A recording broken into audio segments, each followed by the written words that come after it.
let other people be smarter than you, because at the end of the day, they are growing your company. The Prophet ﷺ said that, paraphrasing the hadith, that in whatever that we do it in the most ihsan that we are able to do with, meaning you do it with excellence. Money will come if you come with the effort. Money will follow if you make sure that every day you are showing up, if you are involved in your company, if you are involved in your brand. Assalamu alaikum wa rahmatullahi wa barakatuh. Welcome back to my YouTube channel, and today we're going to talk about why home service businesses fail within their first 6 months. My name is Subhan. I am one of the co-founders of CleanPro and the #1 ranked janitorial company in southern Minnesota. And I am also the founder of Lunch Prepared, a consulting agency where we help out other home service businesses. CleanPro started with residential and it expanded to commercial, and now we are a government contractor.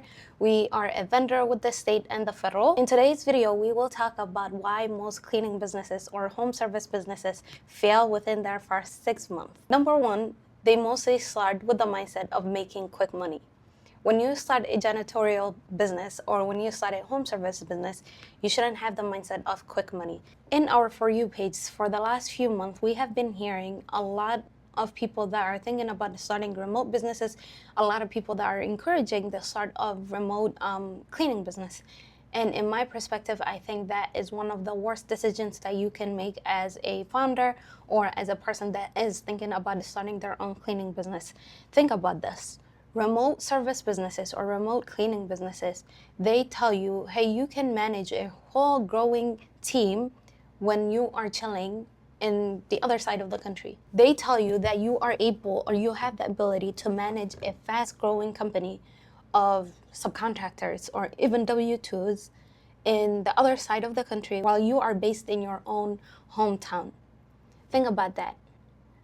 Personally, it doesn't make sense because I have seen firsthand what it takes on growing janitorial company. And it demands a lot. It's physical and mental work. And it doesn't make sense. Yes, we are Gen Zs. We are, we are trying to find shortcuts in life and all of that. But that doesn't mean you should sacrifice your reputation of your company. When you are on the other side of the country and managing a group of cleaners that you don't know, that you might not even remember their first name, that you don't know if they are very skilled workers or not, it's going to be very difficult. Second, yes, you might be able to have the ability to make a fast money because residential is very fast money, right? But you are sacrificing your brand reputation. You are sacrificing the name of your company. But there is a specific company that we have all seen their ads on Facebook, on YouTube, on TikTok. That went viral. Their reputation is well known. It's very, very bad. No, I never seen anybody say anything good about that specific company. So that's why you should really be present in your company. You should be really there for the first 5 to 10 years. You should invest in your clients. You should meet your clients. You should meet your the technicians that are working for you. You should know them personally. And there's a lot of discussion that happens. Yes, are you supposed to make your employees a family or not? I have my own personal opinions in that, but you should know them as people. You should know them as workers. You should know them as your team members. And you shouldn't have the mindset of, I want to make quick money. Money will come if you come with the effort. Money will follow if you make sure that every day you are showing up, if you are involved in your company, if you are involved in your brand. But if you really don't care about the name of your company or the branding of your company, then your company won't last for the next 1 to 2 years. #2, they don't take branding very seriously. And that point kind of follows my last point. Branding when you are building a company is everything. And many businesses that I have seen, especially home service businesses, they look like a side hustle. They really don't look like a business itself. Because first of all, that company might not even have a functioning website. They might not have a functioning social media. And there are so many people that I personally met that tell me, oh, I also have a cleaning business, but I never heard of their cleaning business. And yes, I might not be aware, but your brand should be known. Your brand should be known even before people know you as a person. So branding is everything, and many people don't put the time in to invest in branding, to invest in a business that has a name and reputation. #3, they try doing literally everything on their own. They don't trust people easily. They don't bring in talent that's better than them. And it's hard, yes, but many people think that they can do everything on their own. When I personally started my janitorial company, that's one of the mindsets that I had. It was 10 times easier for me to do things on my own than find other people that will do it for me. But you are hindering your ability to grow beyond you. Think about it. Maybe. Personally, I'm not thinking of selling my company anytime soon. But if there's a day that it comes and that we reach that decision of selling, if I make everything in that company revolve around me, then it's a personal brand, not a company, if that makes any sense. So you should literally do everything in your hand to hire people that are better than you, to bring in partnerships that will bring in skills that you don't have. Yes, you might be talented. You might be good at literally everything that you do. But there are people that are better, especially if they have a specific focus that they can bring in. For example, yes, I might be good at marketing. I might be good at branding. I might be good at cleaning. I might be good at hiring and all of that. But I know that there are people that are inside my team now that have the focus in marketing that are 10 times better than me. That have the focus in hiring talents that are 10 times better than me. And that is one of the things that allowed us to grow to the stage that we are in. So make sure that you are bringing in people that are better than you and don't make the company all about you. And the bigger goal shouldn't be you being the smartest person in the room. Let other people be smarter than you because at the end of the day, they are growing your company. Number 4, they don't understand business cash flow. Either they spend too much money at the beginning of their business, they buy things that they don't need, they don't save money for payroll, they don't save money for taxes. And don't get me wrong, that's one of the things that I did at the beginning in my first janitorial company. So many people, literally, especially at the beginning, if you have influx of money that is coming in at one time and your bills are due at another time, most of us don't know what we should do with that money. And we either spend it on things that we don't need, on bigger equipment that the company can wait it off, that the company doesn't need at this period. When you run out of that money, and now all your expenses are due, all your payroll is due, all your taxes is due, most businesses crumple and they file for bankruptcy because they spent all their money and they didn't know how to manage that cash that came in at the beginning of their bill maybe. So it's very, very important that in whatever stage that you are in, that you invest in a cash flow system, a way that you can track everything that's coming into your bank and everything that's going out of your bank. And many people actually, at their very beginning stage, they make the mistake of mixing their personal bank and their business bank. Don't ever make that mistake, and make sure that it's separated so that you don't deal with the headache of hiring a bookkeeper at the end of when you are filing for your taxes, or your books being very, very messy when you are preparing for your tax returns or filing for your taxes. Number 5, many people might disagree with me on this one. Some people, they focus on hiring good cleaners than making sales. I personally think, from my experience of our company, that cleaners, yes, best technicians is very hard to find. And it's going to be a battle that you will have to prepare for the rest of your company, maybe. But that should not make you forget other areas of your company, meaning making sales, hiring people that are going to bring in good clients, that are going to help you find great technicians because you have the money or you have the capital at that moment. You shouldn't only focus on hiring great cleaners. No, first prioritize making sales. Prioritize bringing in clients that will help you find great technicians or great cleaners.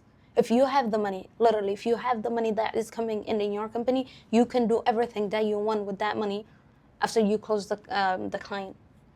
But if you prioritize it, or if you put all your energy in getting supplies or prioritizing hiring cleaners when you don't have enough sales that's coming in, then that's going to be very difficult. Because anyways, you will have to pay this cleaner. Where are you getting that money from if you don't have sales that's coming in, if you don't have clients that are paying you?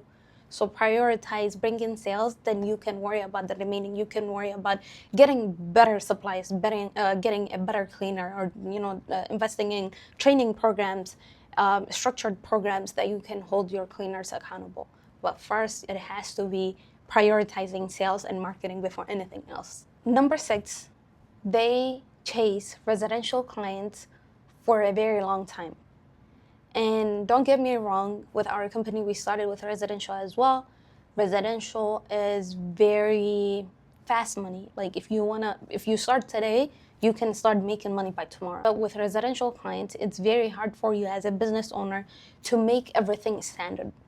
Because when it comes to a commercial client or government client, that work of scope is very detailed. You know their exact expectations before you start the job or before you accept that contract. But with residential, people are finding you either organic social media, or they are finding you maybe Google LSA or Facebook ad, right?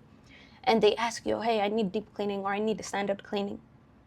One thing that we know, we can tell them, hey, this is what deep cleaning includes and this is what standard includes, and they would choose a standard.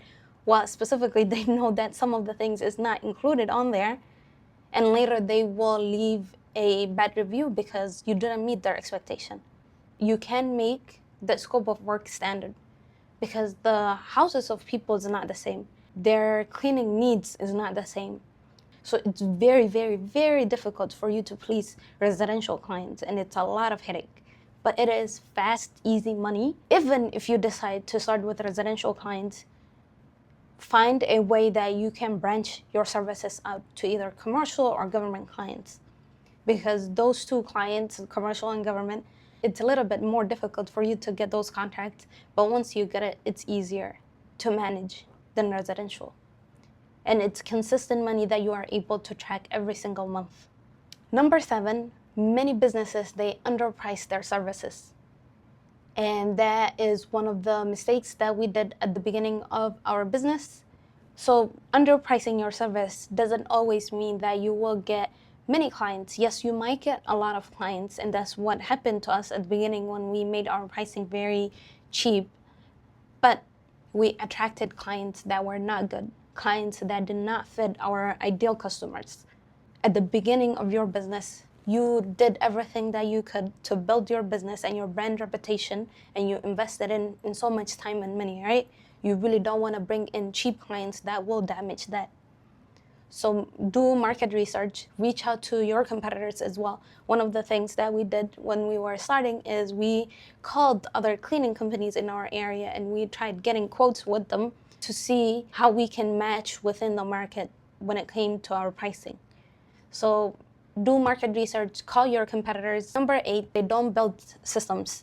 They don't have any CRMs, they don't have any SOBs, they don't document their journey. So that's why it's very difficult for those people. If they want to ever transition from their role, it's going to be very hard because they think, I personally know everything, the ins and outs on how to do everything in my business. But that doesn't mean if I bring in a new CEO tomorrow, they would know. I will have to sit down and document literally everything, how I did it, how it works, the best way that it can work, and share it with them and train it. But that whole system, that whole journey, it will be easier for you if you start early. If you make sure that each time that you are bringing in a new system, new CRM, that you are sitting down and you are writing down how to use it and literally documenting everything to the T, so that later when other people jump in your role, they have documented papers, and it will be easier for you to train. At the beginning of this company, I literally started everything. I knew the logins, I knew where to go, I knew how to file our sales taxes and everything, and how to process payroll. But I kind of had the expectations of my partners knowing too. But how can they know if they have not done it before? It was a reminder for me and a wake-up call at that stage for me to start documenting everything, so that later if I am delegating, it is easier for me to just type up everything and hand it to them and tell them, hey, if you have any questions, just reach out. You don't make systems in your own business, it will be very, very difficult for you as a CEO, as a founder, as a owner, for you to step back later. Number 9, many people, they quit early. Burnout is very real when you are in home service businesses, when you are in cleaning business. It is very, very easy for you to feel burnout, because at the end of the day, when you are starting, and when we started the first 1.5 years, we were literally doing everything in our company. We were cleaners, we were doing the sales, we were doing the cold calling, we were doing the emailing, we were doing taxes and everything on our own. There was a time that we all felt burnt out, and at that moment, if you don't have specific things that are grounding you in your life, it's very easy for you to quit. It's very easy for you to tell yourself, hey, I already tried 1.5 years or 1 year, and I literally gave it all. I woke up early, I slept late, and nothing is working out, and I feel burnt out. Then maybe it's time for me to quit. In those moments that you are feeling, like a little bit burnt out and all of that, what works the best for us is taking a weekend trip, taking a break, literally leaving everything that is the business in the office and just going home and not thinking about anything about business. It usually helps me with my overthinking, and it helps me with my burnout. Sometimes when you are in business, especially at that very early stage that you are doing everything on your own, you get disconnected from family, you get disconnected from friends. You don't hang out other than, your company, the people in your company. And sometimes it gets a lot. So it's okay for you if you want to take a break 1 day or 2, go take a break. Go, if you feel like you haven't slept for a few days, go get sleep in. Because majority of the time, that's my problem. Whenever I feel, disappointed, whenever that I feel, a little bit of anger, a little bit of anxiety, I know most likely it's because I'm running low on sleep. And in those times, you deserve a break. Go take a break and calm your feelings and come back. Quitting shouldn't be an option until you reach that first 5 years.